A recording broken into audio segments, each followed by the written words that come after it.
าวสารเพื่อการประชาสัมพันธ์ขอเชิญร่วมงานบุญทอดท่าป่าสามัคคีประจำปี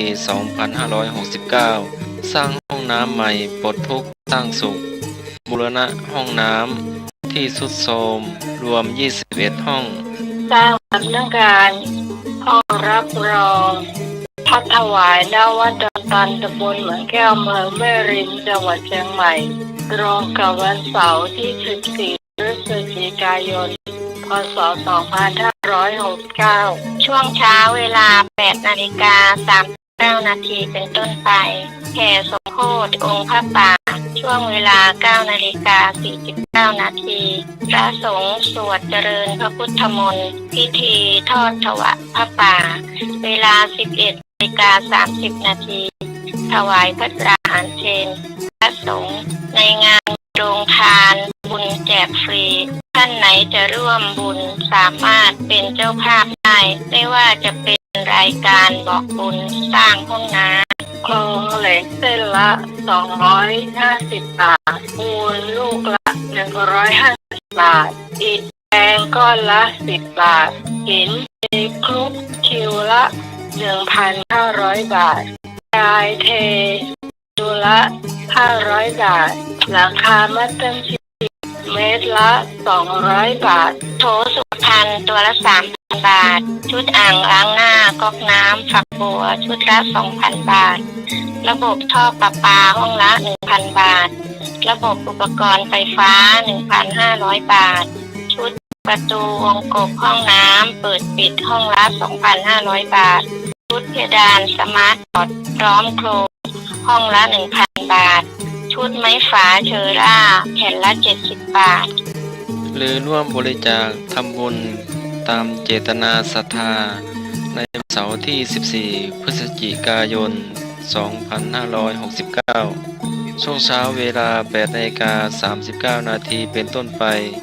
ขอเชิญท่านร่วมงานบุญรับเป็นเจ้าภาพทอดท่าป่าได้บุญได้กุศลโดยทั่วหน้ากันขอเจริญพรสาธุ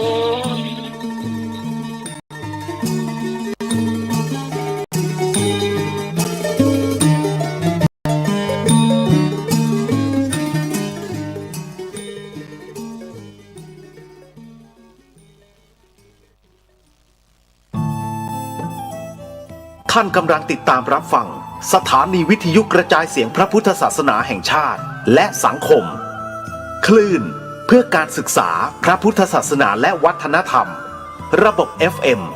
104.5 เมกะเฮิรตซ์รายการต่อไปเป็นรายการคดีโลกคดีธรรม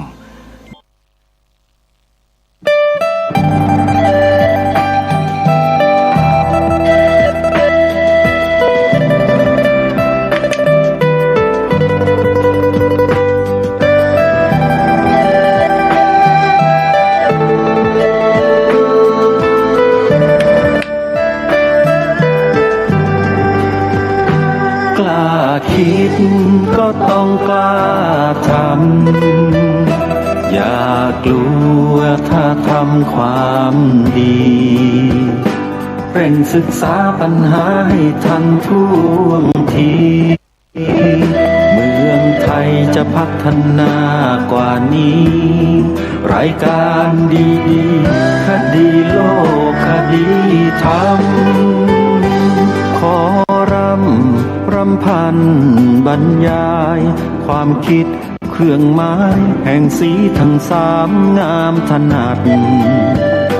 ขาวคือบริสุทธิ์สีสวัสดิ์หมายพระไตรรัตน์และธรรมะคุ้มจิตไทยแดงคือโลหิตเราใส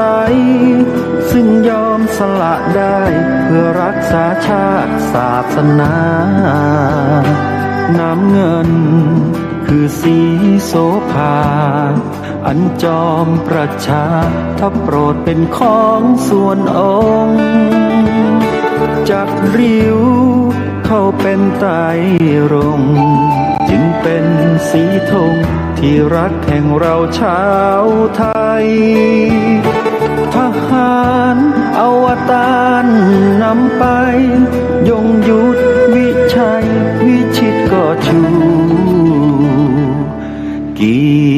ษยา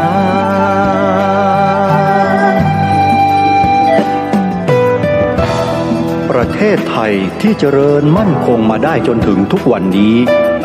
มิได้เกิดขึ้นจากความหวาดกลัวอย่างคลาดเขลาแต่บรรพบุรุษไทยของเราทุกยุคทุกสมัยล้วนแต่มีความกล้าหาญและชาญฉลาดปกป้องเอกราชสร้างชาติให้เกิดความมั่นคงโดยมีธงแห่งพระไตรรัตน์เป็นเครื่องนำชัยจึงเป็นที่มาที่ไปของรายการคดีโลกคดีธรรมกล้าคิดก็ต้องกล้าทำอย่ากลัวถ้าทำความดีเร่งศึกษาปัญหาให้ทันท่วงทีเมืองไทยจะพัฒนากว่านี้รายการดีๆคดีโลกคดีธรรมรายการดีๆคดีโลกคดีธรรม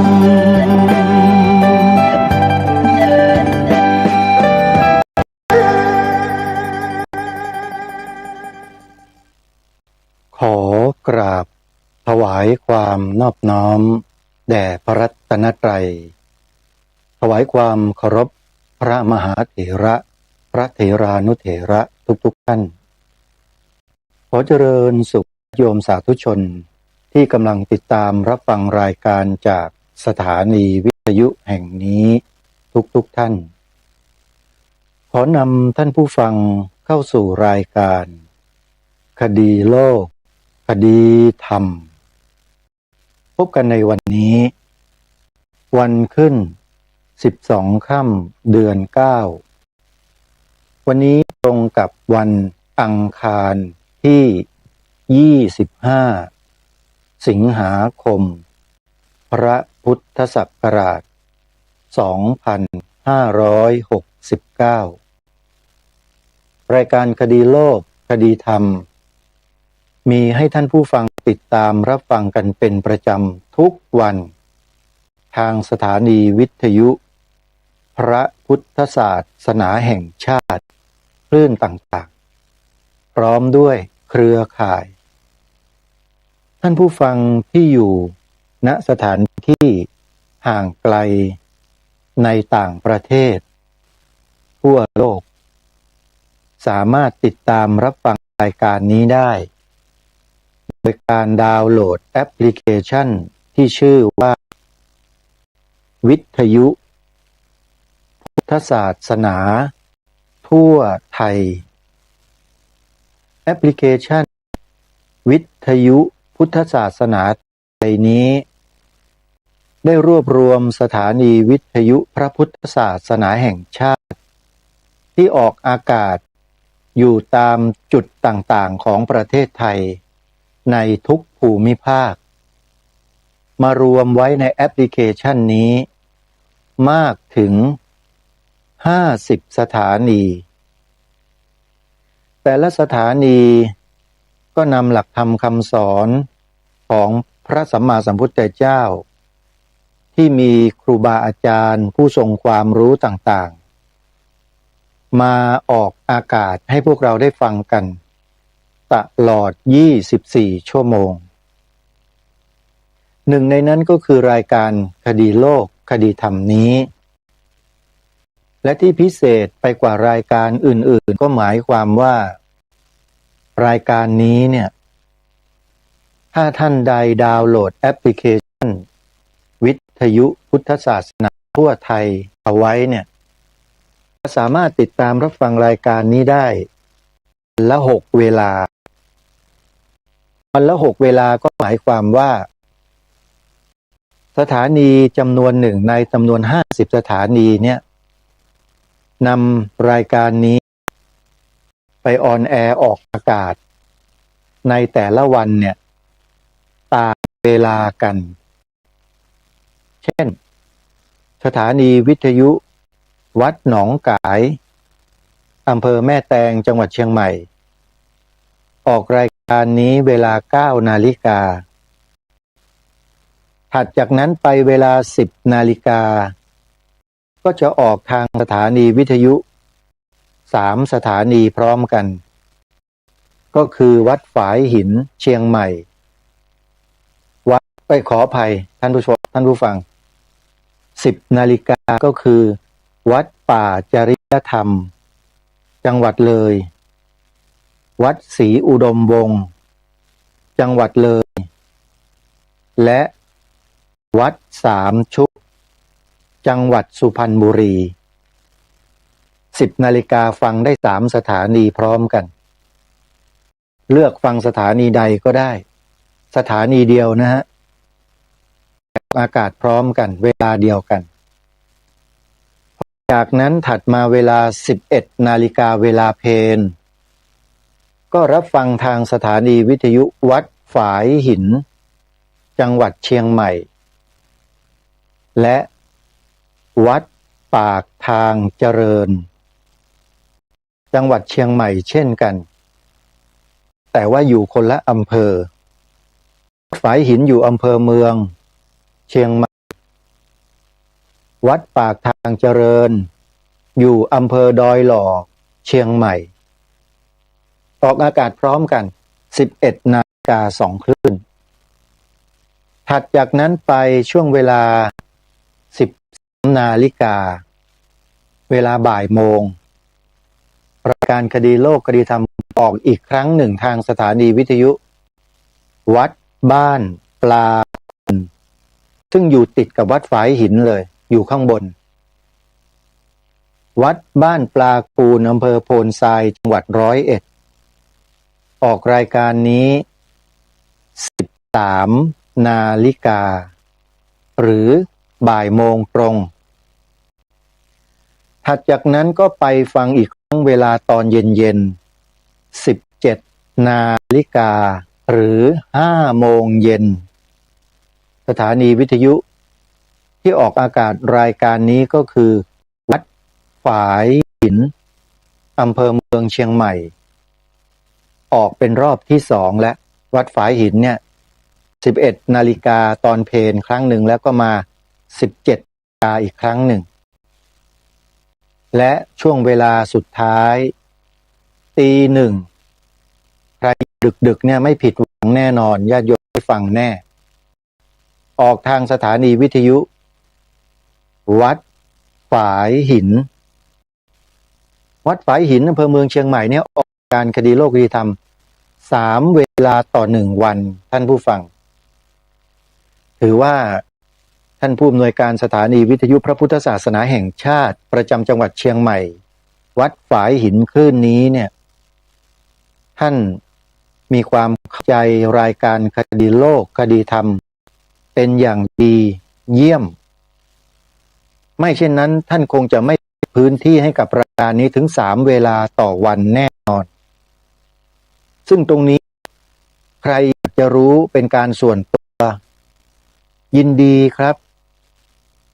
โทรศัพท์ไปถามความคิดเห็นของท่านพระครูสมุวิสุวัตวรกิจโจเจ้าอาวาสวัดฝายหินผู้อำนวยการสถานีวิทยุพระพุทธศาสนาแห่งชาติประจำจังหวัดเชียงใหม่ท่านนี้ได้เลยหมายเลขโทรศัพท์นะครับลองสอบถามความคิดเห็นท่านได้ท่านไม่ว่าหรอกโยมถามท่านว่าทำไมถึงนำรายการคดีโลกคดีธรรมไปออกอากาศสถานีนี้ตั้ง3 เวลาต่อวันอะไรต่างๆโยมจะถามอะไรท่านก็ได้เดี๋ยวท่านตอบให้ถามแล้วได้ความแล้วโยมก็อย่าละทิ้งหนีท่านไปเฉยๆนะโยมทำบุญค่ากระแสไฟฟ้าถวายท่านบ้าง10 20 100 ครึ่งร้อยก็ยังดีครูบาอาจารย์ท่านก็จะได้มีกำลังใจในการทำงานต่อใช่ไหมช่วยท่านนะเบอร์โทรของท่านนะโยมใครจะทำบุญกับวัดฝายหินนะ0 8 7 9 1 5 2 9 2 4ที่ต้องบอกเบอร์โทรศัพท์ช้าๆเนี่ย จากประสบการณ์โดยตรงของอาตมานะ คนที่เป็นผู้เฒ่าผู้แก่หรือแม้แต่ผู้ฟังหนุ่มๆอย่างพวกเราเนี่ยนะ บางทีก็จดเบอร์โทรศัพท์ของบางรายการไม่ทัน คือบอกเร็วเกินไป เช่นเบอร์เนี้ยบอกเร็วมากเลย0898404968ถามหน่อยว่าจดทันไหมโยมต้องบอกช้าๆแล้วก็ย้ำซ้ำอีกครั้งหนึ่งให้เร็วขึ้นอย่างเบอร์วัดฝายหินเมื่อสักครู่เนี้ยถ้าเราจะบอกครั้งที่2ก็คือเป็นการทบทวนนั่นเองถ้าใครจดไม่ทันก็ยังจดได้เพิ่มเติมใช่ไหมฮะเบอร์โทรก็0879152924เวลาบอกเบอร์โทรศัพท์เว้นจังหวะจะโคนให้โยมได้จดได้ทันด้วยที่โยมเขาไม่โทรศัพท์ไปหาเนี่ยไม่ใช่เพราะเขาไม่อยากโทรแต่เขาจดเบอร์ท่านไม่ทันท่านบอกเร็วเกินพูดในฐานะผู้ประกาศที่สอบผ่านผู้ประกาศจากกรมประชาสัมพันธ์มาแล้วจึงสามารถบอกท่านทั้งหลายได้แนะนำได้นะครับผมเป็นผู้เชี่ยวชาญชำนาญการด้านการออกเสียงก็ไม่ผิดเพราะว่าเวลาสอบผู้ประกาศเนี่ยเขาเน้นการออกเสียงและการใช้จังหวะจะโคนการพูดเพื่อให้ความรู้สึกสนใจและน่าสนใจฟังแต่ถ้าพูดไม่ชัดถ้อยไม่ชัดคำผู้คนก็หนีหมดนะครับเขาไม่ฟังเราฮะในอย่างตอนนี้ญาติโยมที่จังหวัดเลยตั้งหูฟังกันและตอนนี้รายการวันนี้จะพูดร่มโพธิธรรมหรือเปล่าใช่ไหมโยมพี่ป้อมฟังอยู่ใช่ไหมพี่ป้อมนะคืออย่างนี้เอาเข้าเรื่องแล้วกันเข้าเนื้อหาก่อนคือมีงานบุญกฐินที่จะขอประกาศสั้นๆและเดี๋ยวถ้าได้ข้อมูลวัดต่างๆเพิ่มเติมก็จะมาแจ้งให้ทราบวัดศรีอุดมวงศ์อำเภอวังสะพุงจังหวัดเลยจัดงานบุญกฐิน 7-8 พฤศจิกายนโยมจดไว้นะจำไว้ต่อมากฐินวัดป่าหม่อมเจ้าสมาคมกิตติยากรวัดนี้เคยได้ยินไหมโยมได้ยินชื่อแล้วมีความรู้สึกยังไงบ้างโยมคิดว่าเจ้าอาวาสวัดนี้เป็นยังไงทำไมจึงตั้งชื่อวัดนี้ว่าวัดป่าหม่อมเจ้าสมาคมกิตติยากรนี่ถ้าท่านเป็นพระราชนิกุลนะเนี่ยเป็นราชนิกขออภัยครับเป็นราชสกุลของราชวงศ์จักรีนะโยมฟังชื่อวัดแล้วคนที่มีปัญญาต้องคิดและวัดป่าหม่อมเจ้าสมาคมกิตติยากรนั่นหมายความว่าการจะนำชื่อแบบนี้มาตั้งชื่อวัดเนี่ยโยมว่าธรรมดาไหมไม่ธรรมดาแน่นอนเพราะฉะนั้นเจ้าอาวาสวัดนี้ธรรมดาไหมโยมไม่ธรรมดาเหมือนกันที่ได้ข้อมูลมาเนี่ยเมื่อวานเนี้ยเดินทางกลับจากวัดร่มโพธิธรรมอำเภอหนองหินจังหวัดเลยก็ไปแวะที่วัดนี้มาเข้าไปพบเจ้าอาวาสวัดนี้ในฐานะเป็นเพื่อนสหธรรมิกกันเนี่ยวัดป่าหม่อมเจ้าสมาคมกิตติยากรเนี่ยโยมครูบาแสงชัยรักขิตเดี๋ยวก่อนนะฉายาท่านรักขิตจิตโตนี่ฉายาของท่านนะถ้าจะให้เจาะลงไปลึกๆถึงประวัติความเป็นมาของครูบาแสงชัยรูปนี้เนี่ยมันยาวอาตมาก็เลยขอไว้ก่อนแต่ให้รู้เถอะว่าวัดป่าหม่อมเจ้าสมาคมกิตติยากรวัดนี้เนี่ยมาภาพเชื่อว่าญาติโยมได้ยินชื่อแล้ว ก็คงจะเข้าใจกันเป็นอย่างดีนะว่าวัดเนี้ยใช้ชื่อนี้ได้เพราะอะไรเอาแค่นี้พอทีนี้มาบอกงานกฐินของวัดป่าหม่อมเจ้าสมาคมก่อนว่าเขาจัดวันที่เท่าไหร่7 พฤศจิกายนวันที่7นะวัดนี้อยู่ที่ไหนล่ะวัดนี้อยู่ที่อำเภอหนองบัวแดงจังหวัดชัยภูมิญาติโยมใครที่จะเดินทางไปวัดนี้เจ้าอาวาสยินดีต้อนรับเมื่อวานนี้ก็ได้เข้าไปสนทนากันท่านก็พาดูพื้นที่ของวัดซึ่งมีที่ดินประมาณ100 ไร่กว่า100 กว่าไร่และใน100 กว่าไร่เนี่ยพระแสงชัยปลูกต้นพยุงไว้เต็มไปหมดเลยเป็นป่าพยุงล้วนๆมีต้นไม้อื่นๆแซมเล็กๆน้อยๆเท่านั้นเองต้นไม้ท่านนี้เป็นต้นพยุงเนี่ยตอนนี้กำลังเจริญเติบโตงอกงามสวยงามมากอายุก็ประมาณ10 กว่าปีแล้วสวยงามขอบอกเลยนะบอกว่าปลูกไว้ประมาณ100,000 กว่าต้นถ้าต้นพยุงที่วัดป่าหม่อมเจ้าสมาคมกิติยากรต้นนี้สูงใหญ่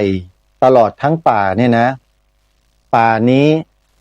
จะนับมูลค่าไม่ได้เลยไม่รู้กี่แสนล้านบาทอันนี้ไม่ได้พูดถึงเรื่องธุรกิจแต่กำลังจะบอกว่าไม้พยุงเนี่ยเป็นไม้ทองคำคือมีค่ามากๆโยมครูบาแสงชัยตัดสินใจปลูกต้นพยุงไว้ทั้งวัดบนที่100 กว่าไร่วันนี้ท่านพาไปดูรอบวัดทั้งหมดเลยอาตมาก็ได้ชื่นชมบารมีของท่านที่ท่านปลูกป่าเจริญเติบโตงอกงามแล้วก็ท่านกำลังสร้างเจดีย์รักขิตจิตโตนะฮะชื่อเจดีย์รักขิตจิตโตและจะอัญเชิญพระบรมอัฐิของพระเจ้าอยู่หัวพระองค์หนึ่งมาประดิษฐานไว้ณเจดีย์นี้ด้วยรายละเอียดต่างๆนั้นเดี๋ยวจะนำมาแจ้งให้กับญาติโยมทราบในโอกาสต่อไปและกฐินของวัดป่าหม่อมเจ้าสมาคมปีนี้เนี่ยท่านนำปัจจัยรายได้ที่เป็นบริวารของกฐินมาสร้างเจดีย์รักขิตจิตโตองค์นี้ได้โอกาสทำบุญสร้างเจดีย์อีกแล้วโยมแล้วก็เมื่อสักครู่นี้วัดศรีอุดมวงศ์อำเภอวังสะพุงจังหวัดเลยถวายผ้ากฐินปีนี้ได้บริวารมาก็จะสร้างเจดีย์เหมือนกันโอ้ยปีนี้ได้สร้างเจดีย์2 องค์บอก2 องค์ก็ไม่เชิงนะมีอีกองค์หนึ่งแต่ไม่ได้เป็นเจดีย์100%หรอกแต่เป็นอุโบสถเจดีย์พุทธคยานี่ปีนี้เราได้สร้างเจดีย์3 องค์เลยนะโยมทำบุญกฐินปีนี้ใครจะทำ3 องค์ครบไตรรัตนะโยมจดเบอร์โทรศัพท์วัดเอาไว้นะวัดแรกวัดศรีอุดมวงศ์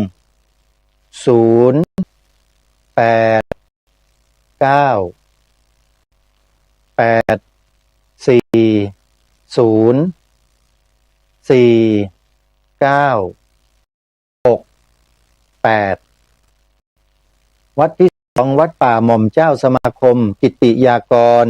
หมายเลข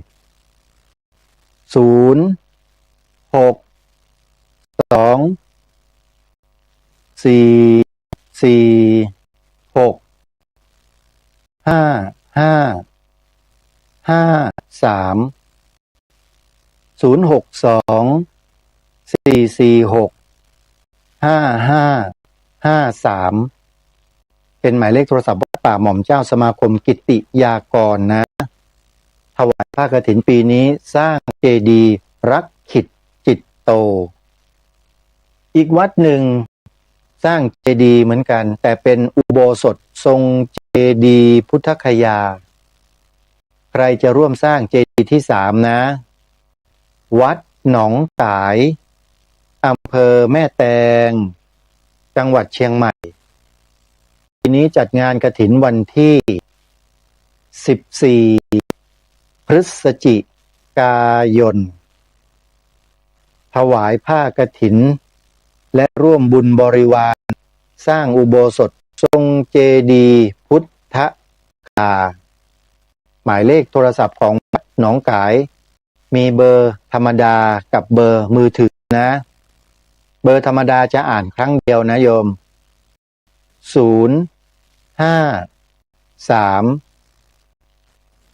374 ขออภัย374เอาใหม่นะ095ถึง6 053 374 311และโทรศัพท์มือถือ065 243 7136โอ้ปีนี้โชคดีมากเลยเนี่ยญาติโยมพวกเราเนี่ยได้มีโอกาสทำสร้างเจดีย์3 องค์โอ้โหทำไมจะบอกว่าบังเอิญมันไม่ใช่อาตมาว่านะเนี่ย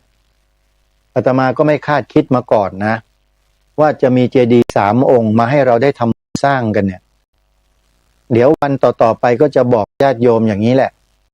ใครที่จดไม่ทันวันนี้ก็รอพรุ่งนี้แล้วกันนะจะมาประชาสัมพันธ์ให้ทราบกันต่อไปรายการในวันนี้ก็ขอปรารภถึงกิจกรรมที่ได้ไปร่วมจัดทำกันมาที่จังหวัดเลย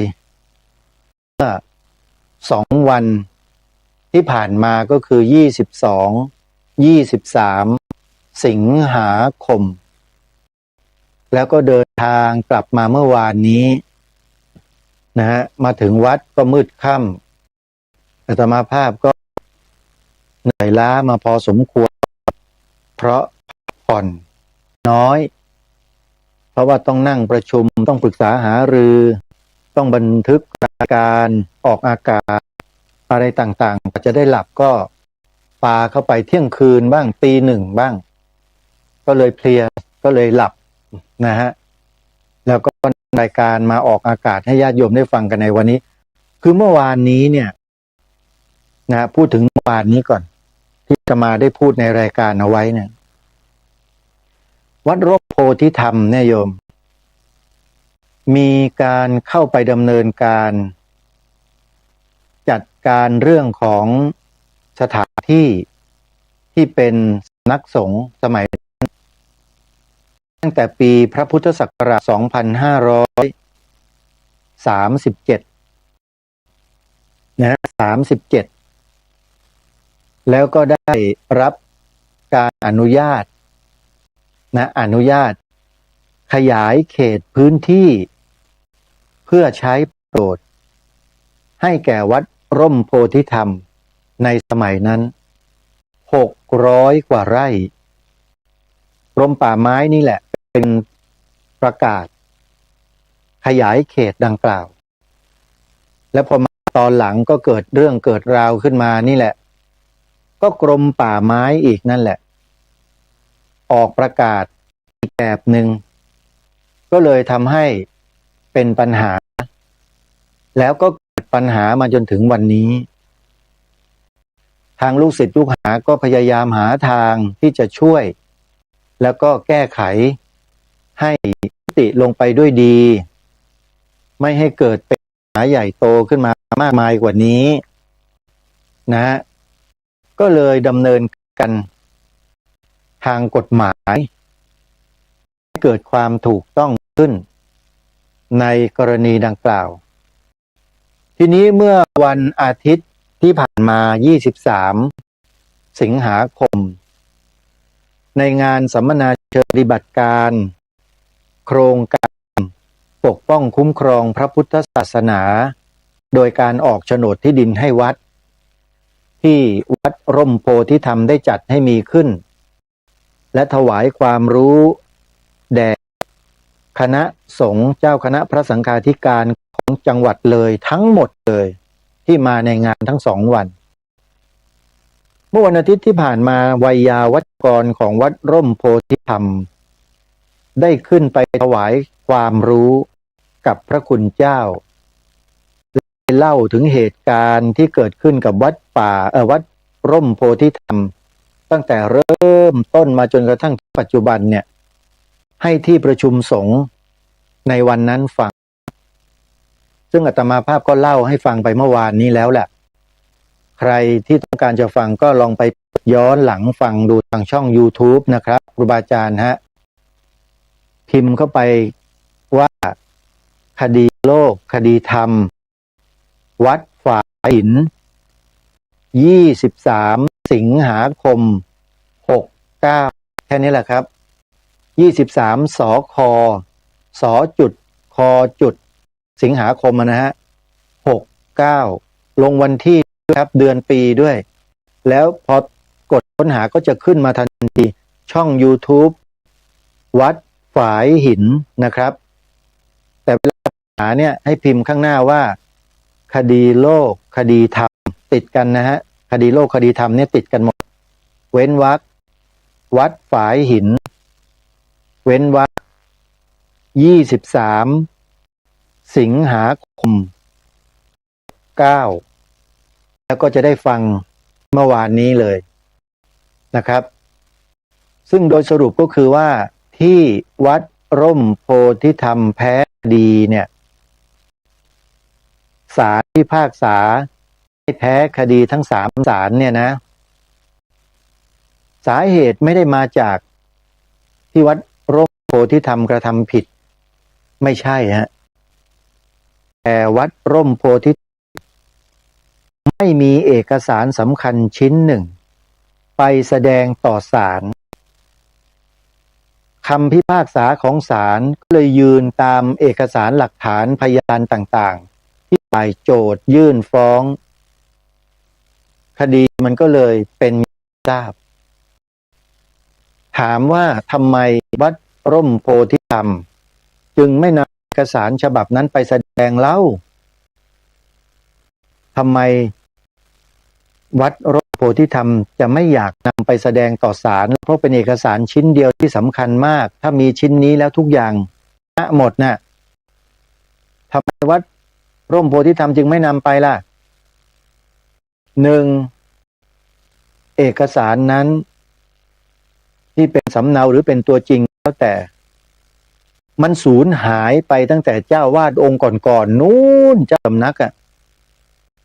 เก็บไว้แล้วรักษาไว้ไม่ดีสูญหายไป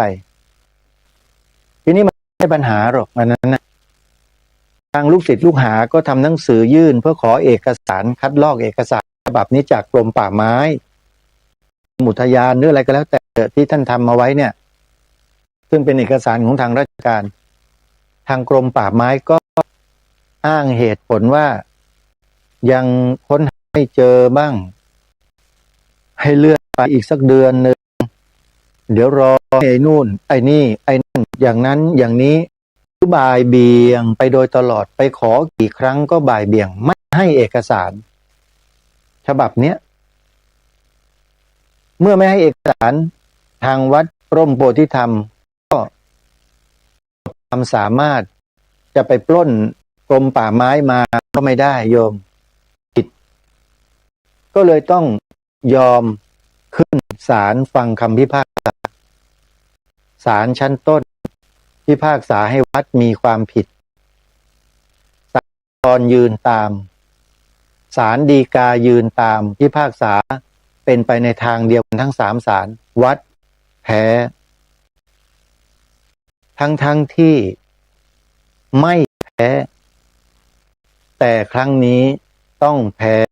เพราะวัดไม่มีหลักฐานแสดงต่อศาลเท่านั้นเองที่ไม่มีก็เพราะไปขอป่าไม้ไม่ให้แค่นี้โยมอาตมาได้ฟัง ยาวัจกรท่านเล่าให้ฟัง ก็เลยร้องขอเลยมันเป็นอย่างนี้นี่เองที่วัดแพ้ก็เพราะอย่างนี้นี่เองข้าราชการฮะโยมคิดว่าข้าราชการเนี่ยเขามีความศรัทธาในพระพุทธเจ้าศรัทธาในพระธรรมศรัทธาในพระสงฆ์ไหมโยมว่าเขามีความรู้สึกที่ลึกซึ้งต่อพระธรรมคำสอนสัมมาสัมพุทธเจ้าไหมเขาเห็นความสำคัญของพระพุทธศาสนาเนี่ยมากกว่าอย่างอื่นไหมอันนี้อาตมาถามโยมหรือเขาเห็นอย่างอื่นสำคัญกว่าพระบวรพุทธศาสนาวัดวาอารามพระสงฆ์สามเณรเขาเห็นอย่างอื่นสำคัญกว่าไหมเขาจึงมีพฤติกรรมในลักษณะเช่นนี้กับพระเจ้าพระสงฆ์กับวัดกับวากับพระพุทธศาสนาของชาติบ้านเมืองเป็นอย่างนั้นหรือเปล่าญาติโยมลองพิจารณาดูซิว่าเป็นอย่างไรก็ตามวัดนั้นแพ้คดีแล้วแต่ถามว่าแพ้ถึงที่สุดหรือยังฮะเหลือถวายฎีกาครับถวายฎีกาเนี่ยเข้าใจคำว่าถวายฎีกาไหมโยมนั่นแหละถวายฎีกาโยมนั่นคือที่พึ่งสุดท้ายที่วัดในพระบวรพุทธศาสนาหวังที่จะได้พึ่งพระบารมีของพระบาทสมเด็จพระเจ้าอยู่หัวอันนี้ถือว่าเป็นเรื่องปกติธรรมดาที่ประชาชนสามารถทำได้ตามระเบียบที่ได้กำหนดเอาไว้วัดร่มโพธิธรรมต้องถวายฎีกาแน่นอนเพราะเรื่องนี้วัดไม่แพ้เด็ดขาดยังไงก็ไม่แพ้โยมถ้าได้เอกสารฉบับนั้นมาเนี่ยชนะแน่นอนแต่กรมป่าไม้ไม่ยอมให้เพราะอะไรนี่แหละคือปัญหาว่าเพราะอะไรคุณไม่ให้มาเนี่ย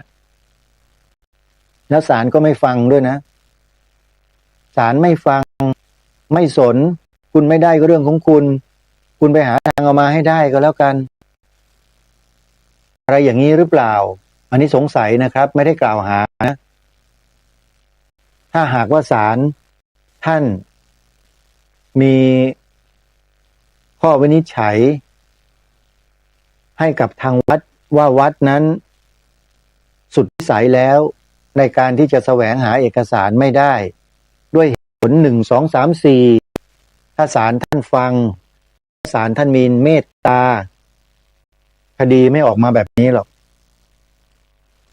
แต่โดยกระบวนการ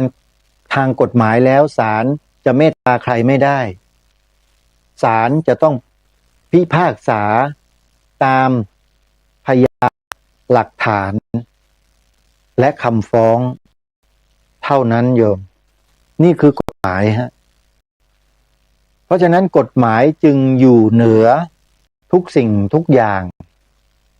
เหนือหมดฮะเว้นแต่ที่มีการเขียนไว้ในกฎหมายว่าเป็นข้อยกเว้นเช่นพระราชบัญญัติคณะสงฆ์ฉบับปีพระพุทธศักราช2505แก้ไขเพิ่มเติมปีพระพุทธศักราช2561มาตรา35ได้บัญญัติไว้ว่าที่วัดที่ธรณีสงฆ์เป็นทรัพย์สิน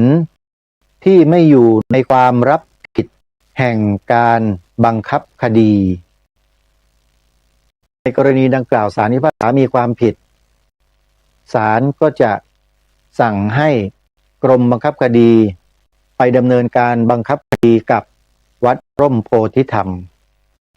ทีนี้เมื่อมีมาตรา35บัญญัติไว้ในพระราชบัญญัติคณะสงฆ์ดังกล่าวนี้แล้ว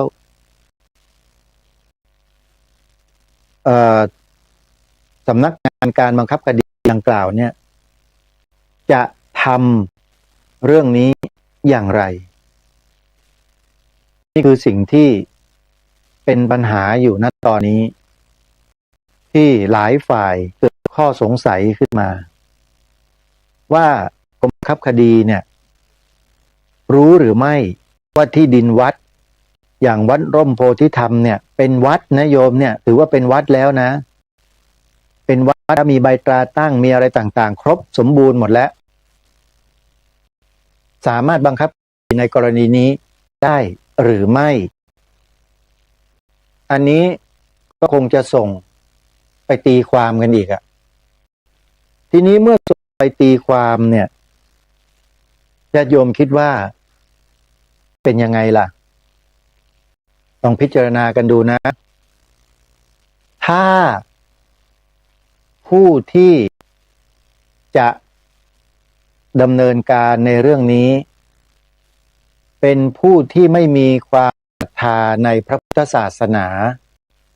และเข้าไม่ถึงหลักธรรมคำสอนของพระสัมมาสัมพุทธเจ้าเขาจะตีความออกมาเช่นไรญาติโยมอันนี้ไม่มีอคตินะแต่ในฐานะที่ประเทศนี้เนี่ยเป็นประเทศ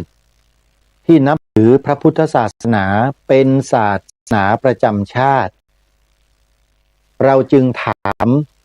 ข้าราชการในประเทศนี้ทุกคนว่าคุณจะอยู่ในตำแหน่งไหนก็แล้วแต่ว่าเมื่อคุณจะดำเนินการอะไรกับพระพุทธศาสนาไม่ว่าจะส่วนใดก็แล้วแต่ที่เกี่ยวข้องกับพระพุทธศาสนาไม่ว่าจะเป็นพระศาสดาศาสนธรรมศาสนบุคคลศาสนสมบัติศาสนพิธี5ประการนี้องค์ประกอบ5นี้ชื่อว่าศาสนาพุทธทั้งหมดคุณ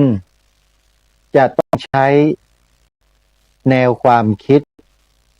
ในการดำเนินการกับพระพุทธศาสนาของชาติบ้านเมืองตัวเองเนี่ยอย่างไรอันนี้เป็นคำถามในฐานะที่ท่านรับราชการและเงินเดือนของประชาชนที่นับถือพระพุทธศาสนาส่วนใหญ่ของประเทศเกือบ100%เนี่ยคุณจะใช้วิจารณญาณอย่างไรในการตัดสินเพื่อดำเนินการกับพระพุทธศาสนาของพวกคุณข้าราชการนี่ถือว่าเป็นเจ้าของนะเป็นผู้มีอำนาจหน้าที่ในการบริหารจัดการแผ่นดินใช่ไหมดังนั้นแผ่นดินนี้เป็นแผ่นดินพุทธใช่ไหมโยมพระเจ้าตากสินได้ยกถวายแผ่นดินเป็นพุทธบูชาไว้ใช่ไหมเพราะพระองค์ทรงกอบกู้มานี่ใช่ไหมฮะมีใครไม่ยอมรับบ้างว่าแผ่นดินเนี้ยเป็นของพระเจ้าตากสินที่พระองค์ทรงกอบกู้มาแล้วทรงถวายเป็นพุทธบูชาไปแล้วก็คือประเทศนี้แผ่นดินนี้เป็นประเทศพุทธศาสนาพระพุทธศาสนาใช่หรือไม่ถ้าใช่ผู้ที่มาทำมาหากินอยู่บนหยาดเหงื่อแรงงานของประชาชนที่เสียภาษีให้อยู่ทุกปีเนี่ยสำนึกในข้อนี้กันบ้างหรือไม่จะเอาตายกับพระพุทธศาสนาอย่างนั้นหรือจะทำให้ศาสนาพุทธนั้นเสียหายและได้รับความเดือดร้อนเช่นนั้นหรือ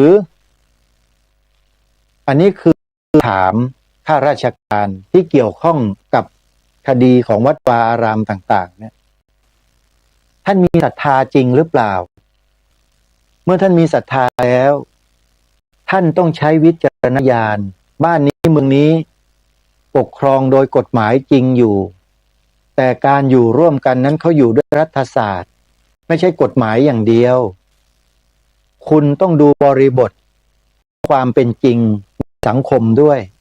สังคมนี้เป็นสังคมพุทธใช่ไหมประเทศนี้มีพระพุทธศาสนาเป็นศาสนาประจำชาติใช่ไหม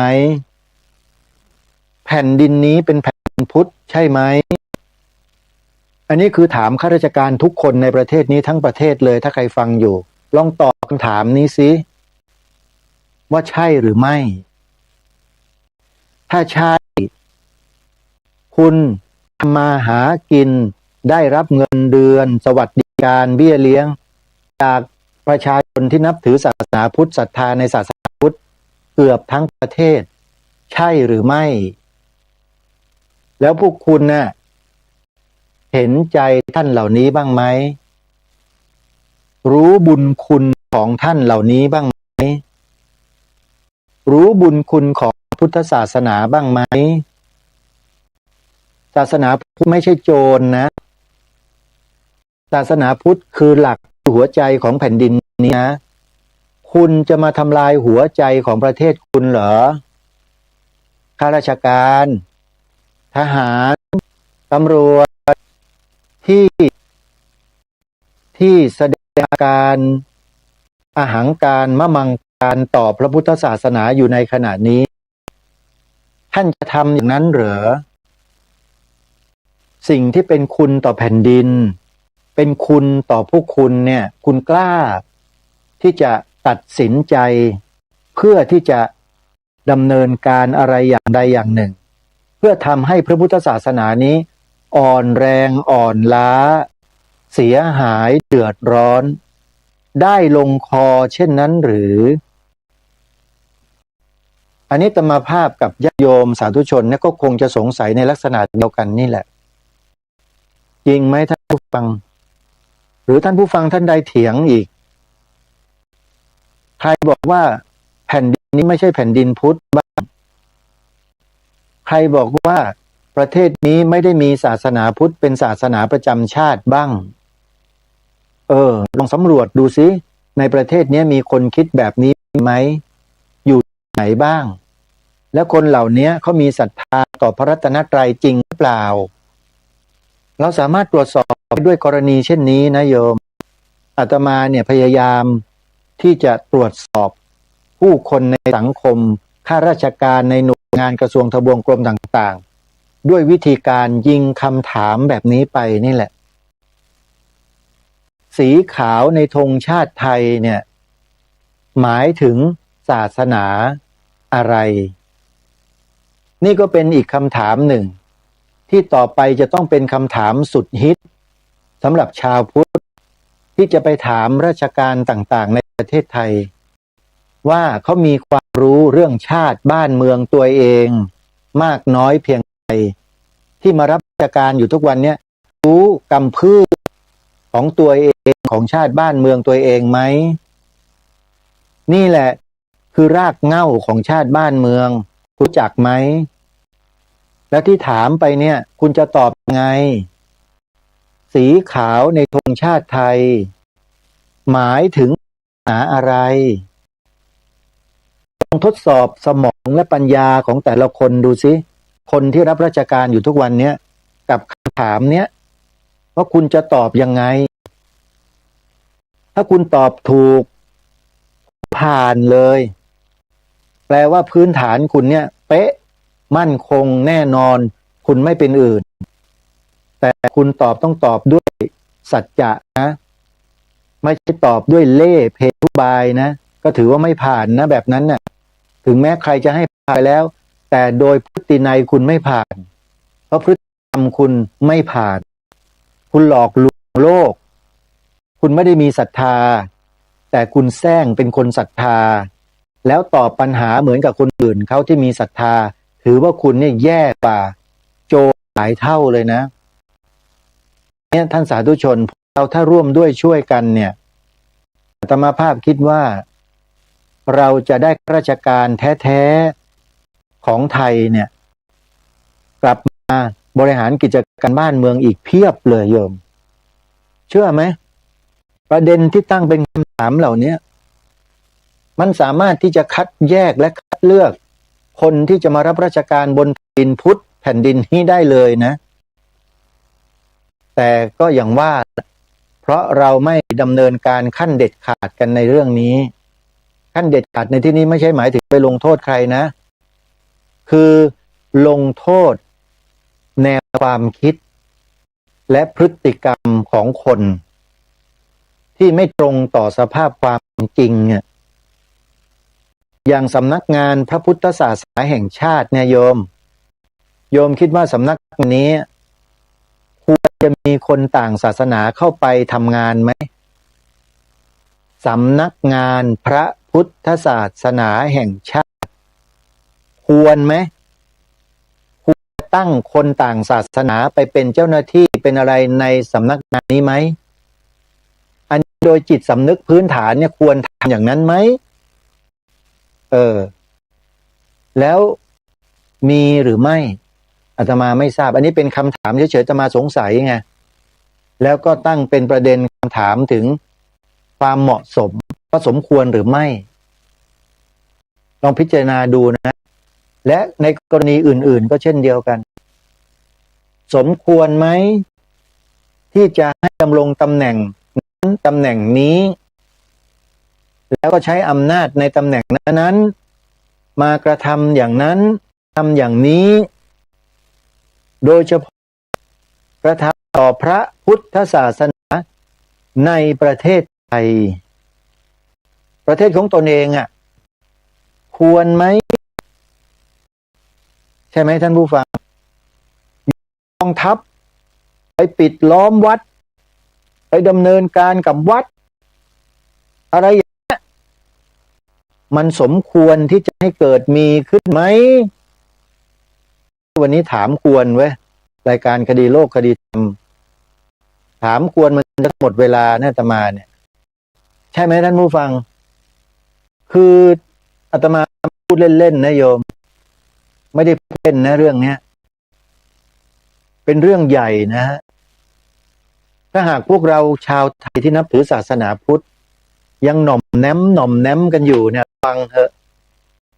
พวกท่านเนี่ยจะไม่มีแผ่นดินอยู่หัวท่านจะไม่มีเหลือใน3 จังหวัดชายแดนภาคใต้เนี่ยหัวชาวพุทธไม่เหลือนะครับถูกตัดมาแล้วครับยิงถูกฆ่ากันมาโดยตลอดครับจริงไหมฮะเร็วๆเนี้ย50 กว่าจุดเป็นไงเห็นหรือยังล่ะท่านเป็นไงนี่บนแผ่นดินนะเนี่ยแล้วถ้าคนแบบเนี้ยมาบริหารกิจการบ้านเมืองคนที่มีแนวความแบบเนี้ยแล้วทำแบบเนี้ยแล้วพวกเราจะอยู่รอดไหมล่ะโยมฝากให้คิดสะกิดวันละนิดวันละหน่อยให้ต่อมสำนึกมันเกิดขึ้นสักทีหนึ่งพวกเราก็จะได้ร่วมด้วยช่วยกันบ้างไม่ให้รายการนี้พูดอยู่คนเดียวแล้วพวกเราก็เงียบกุบปากกันอยู่อย่างเดียวไม่แสดงออกอะไรกันบ้างให้ไปถามเด็กๆลูกหลานที่กลับมาจากโรงเรียนถามหรือยังให้ท่องจำบทพระราชพจน์หมายธงไตรรงค์ซึ่งเป็นบทเพลงต้นรายการเนี่ย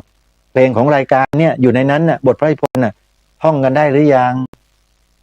ให้กล่าว2 ประโยคถ่ายทอดให้ลูกหลานเยาวชนทำกันหรือยัง